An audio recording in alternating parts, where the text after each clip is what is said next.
What made you realize it was the right time to relinquish power? Well, it was not necessarily the right time, because the right time might have been much earlier. But the reality is that, fortunately, by the time that we started to change, there were a number of factors that played into persuading us to bring about the change. Of course, it was partly international sanctions. Secondly, there was the strength of the ANC. They had more representation in more countries around the world than the South African formal government had at that point of time. But I think what was in the end probably the most persuasive factor was the internal conviction that came about amongst the white people, and more particularly amongst the Afrikaner people, that we had to come forward with change, that we could not sustain a situation that was inherently unjust, that was inherently incorrect. And that recognition started to build over a period of time.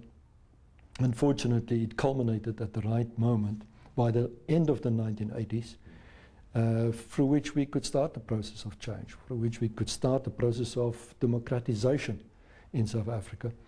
And yeah, it was something that many people amongst our own community, the Afrikaner in particular, resisted. As you will recall, there were many moments where there were huge resistance from within the white community, and particularly the Afrikaner community.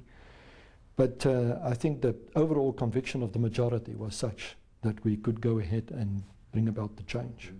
A key aspect on the negotiation process was the chemistry developed by the National Party and the ANC's chief negotiators, you and Cyril Ramaphosa. Was that so? It is certainly true. We did develop a good chemistry between the two of us at the personal level. It was not there necessarily from the beginning, but I think we both had an interest in each other, in the sense that we I think started to develop from a very early stage to like each other. And that developed into respect, and that developed into friendship, and that developed into trust. And I think that factor of trust between the two of us played a major role in helping us to give direction to the process of change in South Africa. The trust also became so strong between us that in the end, well, not only in the end, but through the process, we could start to say to each other, there's not a problem that we can't resolve. How was it decided to release Mr. Mandela? By 1989, it was a foregone conclusion that if we wanted to start a process of real negotiations about the future for South Africa between black and white, the ANC had to be unbanned and Mr. Mandela had to be released. That was, in other words, if we didn't do that, that would have impeded any negotiations. We would not have been able to start the process without that. And that was a foregone conclusion amongst the majority of the government at that stage. I would not say all, but at least the vast majority of the government realized that. And of course it couldn't happen because Mr. P.W. Botha was until then the leader, and he was not prepared in his time to make that move.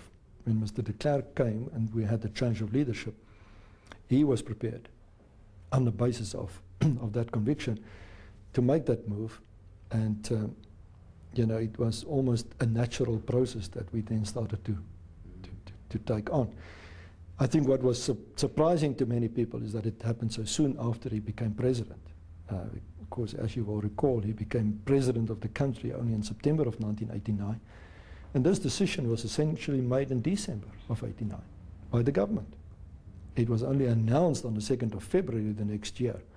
But the decision was made at the beginning of December of 1989. That you would release Mr. Mandela on that day? Well, it was decided that Mr. de Klerk will announce it by the time of the opening of Parliament the next year. You decided in December, right? Yes. And it was kept a secret for 2 months, which is unheard of in political terms. That's why I get surprised. It was a very well kept secret for a period of 2 months, at least. Weren't you afraid of the backlash that decision would provoke on a conservative right wing? I think, like I said, the majority of National Party support had come to the conclusion that this was inevitable. It was not as if it would have been a surprise to say it's going to happen.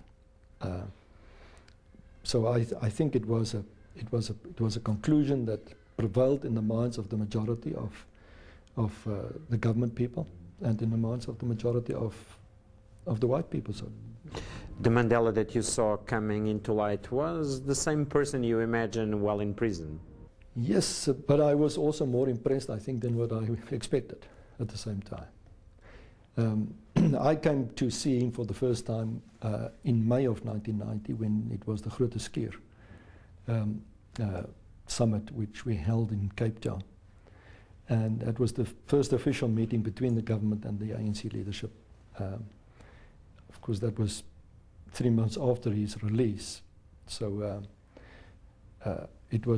I didn't meet him before that moment, but when I had the opportunity then to first meet him, it was one of those moments which I will never forget, simply because of the feeling of authority that he commands, the feeling of leadership that he commands.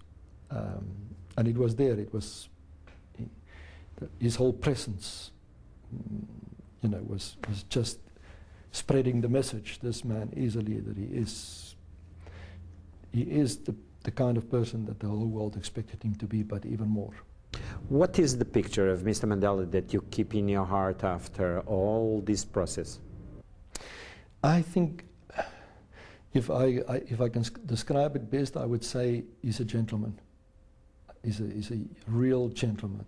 He's an old, in terms of my memory, every time I've met with him, every time I've worked with him, I was privileged to serve in his cabinet after the transition in 1994. And he always left with me one impression, and that is he's a real old-style gentleman, a person that I can just aspire to follow in terms of those values that he personified all his time. There are many other things, but if I look at him as a person, I would say he's the kind of person that I would have liked to be my father. That is quite a strong thing to state.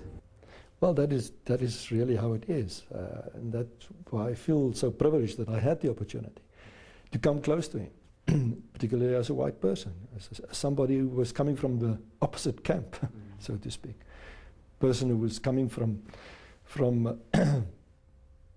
the background that supported apartheid in my young days, and to have been able to make that switch, to have to be able to make that transition in my own mind, which I often refer to as a paradigm shift, and then to have the privilege to sit in front of him on many occasions, and to be almost taught by him as a son of this country. That was an amazing experience. It's something that will never pass my mind. Did it change you that much as a human being? I think his example contributed undoubtedly to that. But the whole process of change in South Africa, changed all of us that were closely involved. It's inevitable. If I look at where I came from in terms of my own persuasions as a young student, and where I ended up in terms of my own transition, as I said earlier, it was a process of deep enrichment, which I treasure still till this day. I was fortunate enough to make that transition, I think, by the time of the start of the process. It was not as if it was then something that I still had to deal with. My own transition was completed, I think, by 1989, if I look back at it now.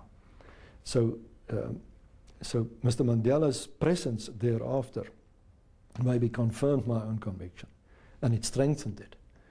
But the whole process of change that happened in South Africa was was a deep enrichment for all of us who had the privilege to work closely with it and in it. What do you think it will be his main legacy as a human being?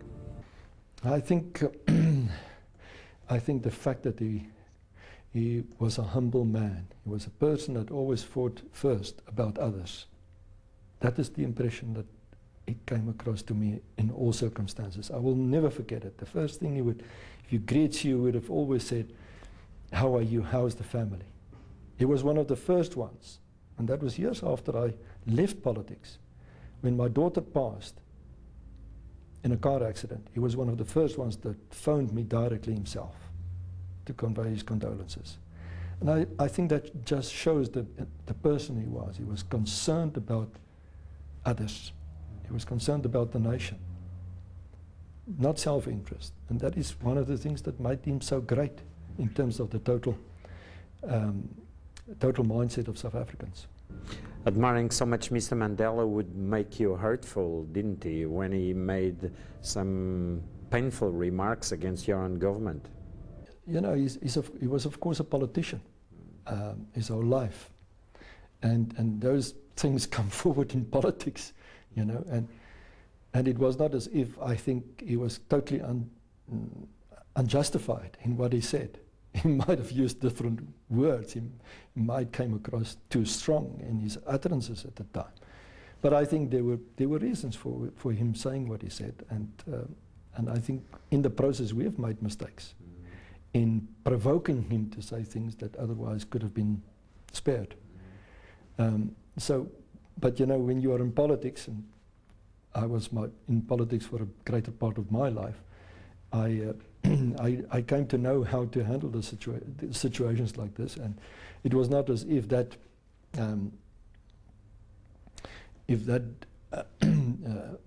had an impact on, or a negative impact on my personal view of him. I don't see it that way. I think it was a matter of politics and a little bit of stage management. I know Mr. Mandela had his weak spots as well, and I've seen some of those in the way in which he conducted himself sometimes. But you know, of course, he's after all human. He keeps saying that he's not a saint, but a sinner that keeps trying. You know, that didn't, in my mind, in my experience, it never undermined the major contribution he made to South Africa. How would you sum up the impact that Mr. Mandela had on you as a human being? Let me start off with a little story, and then I'll try to conclude. When I was minister in his cabinet after 1994, my portfolio was that one of constitutional affairs, including provincial government, which included traditional affairs. Now, that meant that I had to deal with a variety of traditional leaders in the country, some of whom were called kings, and some of them being kings in terms of the traditional history of the country. And of course that was a more complicated part of the portfolio, which I didn't have the necessary insights for or experience with. And it so happened that on more than one occasion I had to go to Mr. Mandela and say, well, you know, I need to talk to you about how to handle this situation, because you are far better, have a far better understanding to do so. And then he would invite me for breakfast. It happened more than once. Invite me for breakfast the next morning at 6:30 at his house. And there it was only the two of us, first talking about the matter under consideration, and thereafter he would start off talking about other general matters of life. You know, and in terms of my personal memory, those moments were some of the most treasurable that I would always look back at it, because it was one-on-one, personal, and very direct, and not about the real serious political stuff, but about who he was, and that is what made me say, what I would treasure of him is that all the characteristics that I would have treasured in a father, I'm treasuring in him.